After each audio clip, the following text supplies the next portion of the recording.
Hello नमस्कार संभव YouTube channel पर आपका स्वागत है। देखो आज हम जेबीटी टीचर एग्ज़ाम में हिंदी लैंग्वेज के इम्पोर्टेंट टॉपिक्स कुछ टिप्स के साथ पढ़ेंगे। देखो कल की वीडियो में हमने देखा कि एग्ज़ाम में अच्छा स्कोर करने के लिए आपको प्रीवियस ईयर एग्ज़ाम के क्वेश्चंस को अच्छे से एनालिसिस करना ज़रूरी होता है। आज हम एक और बात सीखेंगे कि जब एग्ज़ाम नज़दीक हो और प्रेशर बढ़ रहा हो तो ऐसे में आपको कुछ इम्पोर्टेंट टास्क पर ही फोकस करना ज़रूरी है।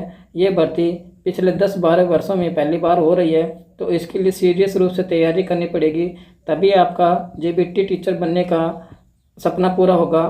आपको इतने कम समय के लिए जो भी एक्स्ट्रा एफर्ट लगाना हो तो लगा लो, क्योंकि इसके बिना एग्ज़ाम को क्रैक करना संभव नहीं है। अभी आप उन्हीं टॉपिक्स पर ध्यान दें जहाँ से सवाल आने ही हैं, और आपसे बाई चांस क्वेश्चंस गलत ना हो। सब कुछ करने के चक्कर में आप आसान सवाल गलत करेंगे तो आपका स्कोर कम हो जाएगा, क्योंकि एग्ज़ाम में नेगेटिव मार्किंग भी होगी।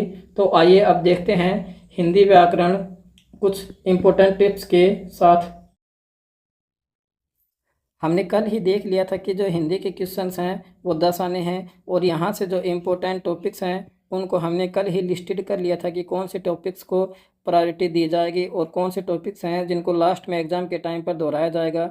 जो सबसे इम्पोर्टेंट टॉपिक हैं उनमें आज हमारा पहला टॉपिक है वर्ण विचार। देखो यहाँ से जो क्वेश्चंस आते हैं वो सिंपल सी होते हैं, लेकिन ये टफ इसलिए हो जाते हैं क्योंकि हमको वर्णमाला न तो याद है और ना ही इसका क्लासिफिकेशन हमको याद रहता। आज हम जेबीटी टीचर की एग्ज़ाम की तैयारी भी कर रहे हैं, लेकिन ख़ास बात यह है 5 से 10% बच्चों को ही मुश्किल से ये पूरी वर्णमाला याद होगी, और उसमें से भी बहुत कम ऐसे होंगे जिनको व्यंजन के प्रकार, स्वर कितने हैं, व्यंजन में जो स्पर्श व्यंजन वगैरह होते हैं, संयुक्त व्यंजन वगैरह होते हैं, कौन से कंठस्थ हैं, कौन से तालव्य हैं, इनका डिफरेंस सही से नहीं पता होगा।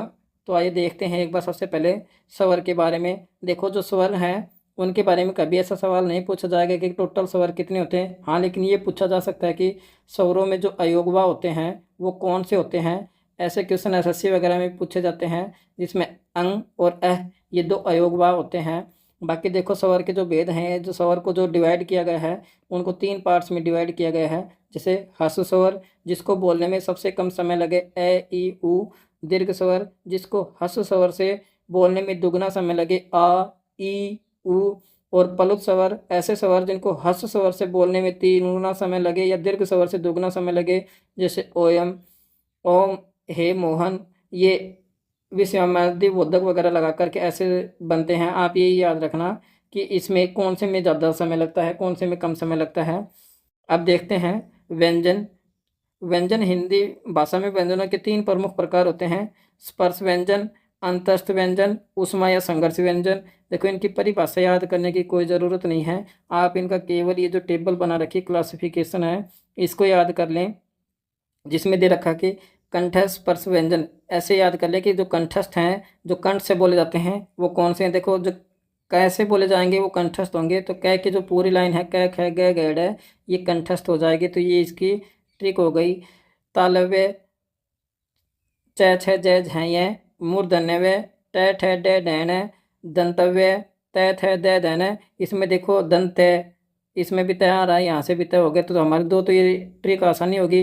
कंठ से कै वाला हो गया, दंतव्य में जो तय आ रहा है उससे तालव्य हो, ये दंतव्य से जो तय आ रहा है उससे तय थ द रहने वाली होगी।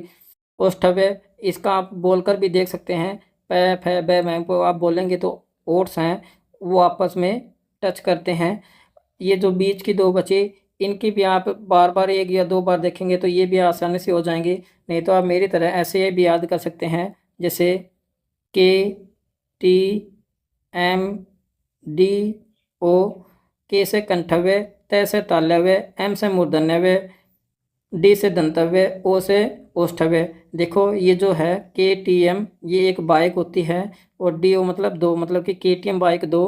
और यहाँ से आप जो कर्मानुसार जो व्यंजन है ये वर्णमाला है उनको कैस, फिर च से शुरू होती है, फिर ट से होती है, थ से होती है, पैस होती है। ये आप एक बार तो अभी रिवाइज कर लो, लेकिन जब एग्ज़ाम आए तो उससे 1 या 2 दिन पहले आप इसको एक बार लिख करके देख लेना, ताकि यहाँ से क्वेश्चन वगैरह बने तो आप आसानी से कर आ सकते हैं। अंतस्थ व्यंजन इनको आप छोड़ो, केवल इनका जो एग्जाम्पल है उसको याद कर लो। य र ल व और उष्मा या संघर्षी व्यंजन वगैरह हैं वे सारे श है। और संयुक्त व्यंजन इसका तो आसानी से पता ही होगा, जब दो व्यंजन आपस में मिलकर के तीसरा व्यंजन बनाते हैं तो स्पर्श व्यंजन होता है। परिभाषा पूछना मुश्किल है, जबकि इनका एग्जाम्पल पूछ सकता है, या ये देख करके इनके ये पूछ सकते हैं कि भाई कौन से व्यंजन के ये प्रकार हैं। देखो इसको और भी आसानी से बनाने के लिए ये टेबल है जिसमें स्वर को ह्रस्व और दीर्घ में बांटा गया है, व्यंजन हैं उनको भी ये टेबल में डिवाइड करके बता दिया गया है। आप इसको एक बार ज़रूर देखें, अभी एक बार देख लें, फिर बाद में एक बार जब एग्ज़ाम आए तो आप इसको एक बार कम से कम रिवाइज ज़रूर करके जाना, क्योंकि यहाँ से क्वेश्चंस ज़्यादा टफ नहीं बनेंगे, केवल इन्हीं टॉपिक से क्वेश्चंस बनेंगे। अगला जो टॉपिक है हमारा कारक विभक्ति है। हमने बचपन में ही 6ठी 7वीं क्लास से कारक विभक्ति पढ़ते आए हैं, जिसमें ऐसे प्रत्यय कर्ता ने कर्म को करण से के द्वारा संप्रदान को के लिए अपादान से अलग होना, संबंध का के की ना ने री अधिकरण में पर संबोधन हे अरे, इनके जब वाक्य में प्रयोग किए जाते हैं तब आपसे ये हो सकता है क्वेश्चन जब पूछा जाए तो ये कारक विभक्ति जो चिन्ह है ये देख करके आपसे केवल और ये पूछे जाएंगे कि भाई ये कौन सी विभक्तियां हैं, ये किस कारक से संबंधित हैं, ये जो चिन्ह वगैरह हैं ये किस कारक से संबंध रखते हैं। या हो सकता है कि आपको एक सेंटेंस दिया जाएगा और उस सेंटेंस में जो कारक विभक्ति होगी उसके नीचे अंडरलाइन कर दिया जाएगा और पूछा जाएगा कि ये कौन से कारक से संबंध रखता है। तो केवल और केवल यहाँ से आपके लिए ये टेबल ही इम्पोर्टेंट है, और कारक विभक्ति में यहाँ से इसके अलावा और कुछ नहीं पढ़ना है। आगे हम सवाल भी देखेंगे कि यहाँ से कैसे सवाल पूछे गए हैं। जो अगला टॉपिक है वो तीसरा सबसे इम्पोर्टेंट लेकिन टाइम टेकिंग क्वेश्चंस हैं। यहाँ पर आपको 2-4 शब्द युग्म पढ़ने हैं, या फिर इनको बोलते हैं श्रुति सम भिन्नार्थक शब्द। श्रुति मतलब सुनने में, सम मतलब समान, लेकिन भिन्नार्थक मतलब जब उनका अर्थ अलग अलग निकले। ये आप 100-150 शब्द ऐसे होंगे जो पेपर में लगभग पहले भी पूछे गए हैं और जो बार बार प्रश्न पूछे जाते हैं, उन्हीं को आप एक बार पढ़ लेना। अगर आपने ये नहीं पढ़े तो कम से कम ये जो टेबल है इसी को एक बार देख लेना। जैसे एग्जाम्पल में आप देखेंगे अनिल का आपको पता होगा क्या हो सकता है, अनल का हो सकता है। दोनों को आपस में मिला करके दे दिया जाएगा कि अनिल तथा अनल जो ये शब्द योग है इसका ऑप्शन में कौन कौन सा ठीक होगा। जैसे अनिल का वायु होगा, अनल का अग्नि होगा। ये मिसमैच करके आपस में ऑप्शन को घुमा फिरा करके दे दिए जाएंगे, जिसमें से 3 गलत होंगे, 1 ठीक होगा। तो ऐसे आपको करना है। अगले टॉपिक्स में देखते हैं। देखो अगला जो सबसे इम्पोर्टेंट है, यहाँ से 1-2 क्वेश्चन बन सकते हैं, वो है हमारा संधि। मैंने सुविधा के लिए आपके लिए संधि में स्वर संधि का आपको करवा दिया, क्योंकि यहाँ से 5 भेद होते हैं और यहीं से क्वेश्चन ज़्यादा बनते हैं। बाकी का तो सिंपल सा है, आप देख लेना। वैसे संधि के कितने भेद होते हैं, ऐसे क्वेश्चन तो केवल HSSC द्वारा ग्रुप CET के प्रीलिम्स में और मेंस में हरियाणा पुलिस वगैरह के एग्जाम में पूछे हैं कि भाई संधि वगैरह के भेद वगैरह कितने होते हैं। बाकी एक बार देखते हैं। संधि के 3 भेद होते हैं, स्वर संधि, व्यंजन संधि और विसर्ग संधि। स्वर संधि वो आगे जाकर के 5 भेद में बढ़ जाती है। देखो इसकी कुछ ट्रिक्स वगैरह हैं, आप एक बार समझ लेना। दीर्घ संधि, देखो इसमें क्या है, दीर्घ दीर्घ मतलब बड़ा। जब कोई शब्द है उसके बीच में बड़ी मात्रा आए, और ये बड़ी मात्रा किस किस की हो सकती है, आ की हो सकती है, ई की हो सकती है, या ओ की हो सकती है। देखो हमने क्या देखना है, केवल शब्द देखना है। अब देखो ये जितने भी शब्द हैं इधर के, धर्मार्थ, हिमालय, विद्यार्थी, कविक्षण, नदीश, भानुदय, वधोत्सव, इन सब के बीच में बड़ी मात्रा आ रही है ये वाली। तो हमको ये जो पीछे का जो ये राम कहानी है इसको कुछ नहीं देखना है। आपसे जब क्वेश्चन पूछेगा या तो ये देख करके पूछेगा कि इनमें संधि किस प्रकार से बनेगी, तो ये ऑप्शन मिलेंगे, या ये देख करके पूछेगा तो आपको ये करके बताना है। ये तो वाइस वर्सा हो गए। हो सकता है आपको ये देख करके और फिर पूछ लिया जाए कि इनमें संधि कौन सी होगी, तो आपको फिर बताना है कि इसमें दीर्घ संधि होगी। कैसे भी करके ये जो 2 टाइप के सवाल, ये वाइस वर्सा वाले ये, और फिर बाद में संधि के एग्जाम्पल के हिसाब से आप इनको जब एक बार रिवाइज कर लेंगे तो आपको ये आसान हो जाएगी। देखो उसके बाद में गुण संधि।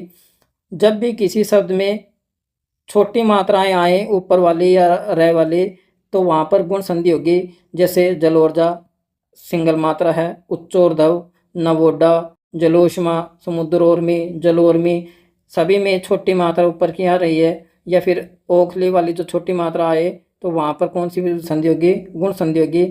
दीर्घ में देखा बीच में बड़ी मात्रा आएगी, गुण संधि में देखा ऊपर वाली छोटी मात्रा आएगी। इसका अगला जो पार्ट है वो है वर्धी संधि, इसमें ऊपर वाला ही डबल मात्रा आएगी या बड़ी मात्रा आएगी।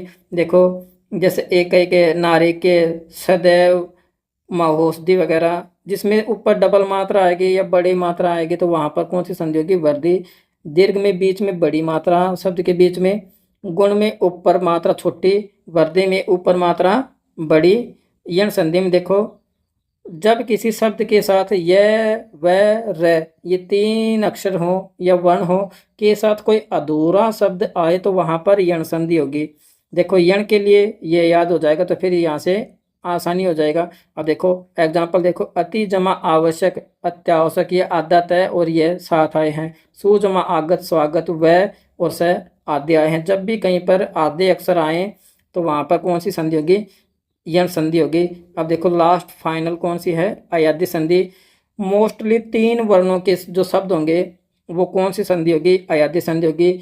या किसी शब्द के बीच में य व का उच्चारण निकले तो वहाँ पर कौन सी संधि होगी, अयाद्य। जैसे हो प्लस अन हवन, भो प्लस अन भवन, गए जमा एका गायिका। मोस्टली कैसे होंगे, तीन ही वर्णों का मेल से जो शब्द बनेंगे। ये 90-95 या मान लो 99% तक पॉसिबिलिटी है कि तीन वर्णों के मेल से जो भी संधि बनेगी मोस्टली वो कौन सी संधि होगी, अयाद्य संधि होगी। देखो संधि का ये जो टॉपिक है ये भी हो गया। सबसे पहले हमने देखा वर्णमाला, कारक विभक्ति देखा, फिर ये जो श्रुति सम भिन्नार्थक शब्द हो गए।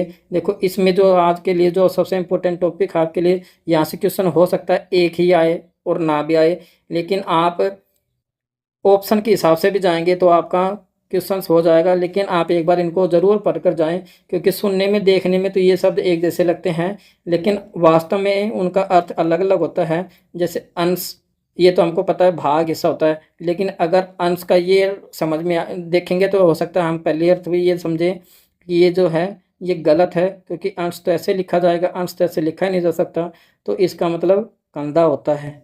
तो आप एक बार ये वाला टॉपिक ज़रूर देख कर जाएँ। देखो आपकी सुविधा के लिए जितने भी सवाल वगैरह आए हैं जो अभी HSSC द्वारा CET मेंस में पूछे गए सवाल हैं, एक बार वो भी देख लेते हैं कि किस टाइप के हैं। देखो क्वेश्चन, जो शब्द किसी विशेष व्यक्ति, वस्तु, स्थान या प्राणी के नाम का बोध कराते हैं उन्हें कहते हैं, सॉरी इसमें पूछ रहा है कि संज्ञा तो कहते हैं लेकिन कौन सी संज्ञा। देखो व्यक्ति, वस्तु, स्थान, तो ऑप्शन देखो जाति, भाव, ये तो है नहीं, कौन सा बचा, व्यक्तिवाचक संज्ञा हो गई। जिन स्वरों के उच्चारण में सबसे कम समय लगे उन्हें बोलते हैं ह्रस्व स्वर। हमने देखा स्वर के 3 भेद, ह्रस्व, दीर्घ और प्लुत स्वर। इसमें पूछ रहा सबसे कम समय लगे तो ह्रस्व स्वर हो गया। आप स्वयं चल कर देखें, यह वाक्य खालिस्तान सर्वनाम का उदाहरण है। देखो इसमें जो सर्वनाम है वो है आप। अब आपके बारे में देखना है, अनिश्चयवाचक है, प्रश्नवाचक है, संबंधवाचक है या निजवाचक है। आप कैसा है, निजवाचक है। हमने सर्वनाम के बारे में आपने नहीं भी पढ़ा हो तो भी आप एक बार ऑप्शन के हिसाब से देख सकते हैं, क्योंकि इससे निश्चय का कोई बोध नहीं हो रहा, ना तो इसमें प्रश्न पूछा जा रखा, ना इसमें संबंध है। कहा कि जैसे कोई शब्द आ ही नहीं रहे तो ये कैसे संबंध दर्शाएगा। तो यहाँ पर कौन सा ऑप्शन बचा, निजवाचक। तरुण शब्द एक संज्ञा है, इसका भाववाचक संज्ञा क्या होगा। देखो संज्ञा और उसका किस में बदलना, फिर भाववाचक संज्ञा में। आप संज्ञा पढ़कर भी चले जाएंगे तो हो सकता है आपको बदलना भी आ जाए, लेकिन देखो यहाँ पर शुद्ध वर्तनी वाले सवाल को आपसे संज्ञा में लेकर के पूछ लिया। पूछने की स्टाइल इसकी देखो कैसी हो गई। अब तरुण का है, उसकी जो भाववाचक संज्ञा बनानी है वो शुद्ध अर्थ में बनानी है। तरुणी होगा, तरुणाई होगा, तरुणाई होगा या तरुणाई होगा। इसका आंसर तरुणाई होगा। ड, य, ण, में इन ध्वनियों को व्यंजन कहते हैं। हमने व्यंजन में अभी देखा के, टी, एम, दो, इस हिसाब से पढ़कर देख लिया कि कौन कौन से व्यंजन हैं वो किस हिसाब से आएंगे। लेकिन ये लास्ट के जो होते हैं अनय खाली वगैरह जो भी मिला करके, इनको आप एक बार बोल कर देखो और लास्ट में फिर एक बार ऑप्शंस पढ़कर देखो कि इसमें से कौन सा आएगा। देखो स्पर्शी व्यंजन हमने पढ़ा था, संघर्षी व्यंजन हमने पढ़ा था, नासिक्य और पार्श्विक। तो ये तो दो हो नहीं सकते क्योंकि इसमें तो इनका कोई रोल था भी नहीं। अब नासिक्य है, पार्श्विक है। पार्श्विक हमने उस समय नहीं देखा, अभी वो नासिक्य से एक बार बोल कर देखते हैं तो तब इनकी जो बोलने में आवाज़ वगैरह है वो नाक से निकलती है थोड़ा सा यहाँ पर लॉजिक वगैरह लगा कर के भी एक बार ऑप्शन चेक कर देखेंगे तो ये सवाल बहुत आसान हो जाते हैं। तो इसका आंसर नासिक हो जाएगा। अब देखो अगला क्वेश्चन, कर्ता का कारम चिन्ह ने है। अब कर्ता का जो चिन्ह है वो ने दे रखा है। ने का प्रयोग खालिस्तान सकर्मक क्रियाओं में होता है। अब देखो आप कारक विभक्ति पढ़ सकते हो, सकर्मक क्रिया वगैरह पढ़ सकते हो, लेकिन कैसे भी करके जो सवाल वगैरह पूछने पर आएगा तो आपको लगेगा कि ये तो पढ़ा भी नहीं है। लेकिन इसका आंसर एक बार पढ़ के देखो। वर्तमानकालीन, भूतकालीन, भविष्यकालीन, हमको इन 3 काल में ही आंसर ढूंढना है इसका। आप कोई भी ऐसा सेंटेंस बनाओ जिसमें ने आए और उसका काल एक बार चेक करो। जैसे मैंने खाना खाया, वह स्कूल में, अच्छा सॉरी, ने से बनाना है तो ने से आप दूसरे भी कुछ बना सकते हो। राम ने अपना गृह कार्य कर लिया। जब भी आप ये काम देखोगे कर्ता के साथ में ने लगाओगे तो हमेशा जो क्रिया है वो किस में होगी, संपन्न होगी, भूतकाल में होगी। अगला क्वेश्चन देखते हैं। अक्षी तत्सम शब्द है। देखो पहले कह रखा है कि अक्षी कैसा शब्द है, तत्सम, इसका तद्भव क्या होगा। अब देखो ऑप्शन में देखते हैं। आग, हमको पता है आग और अग्नि मिलते जुलते शब्द हैं।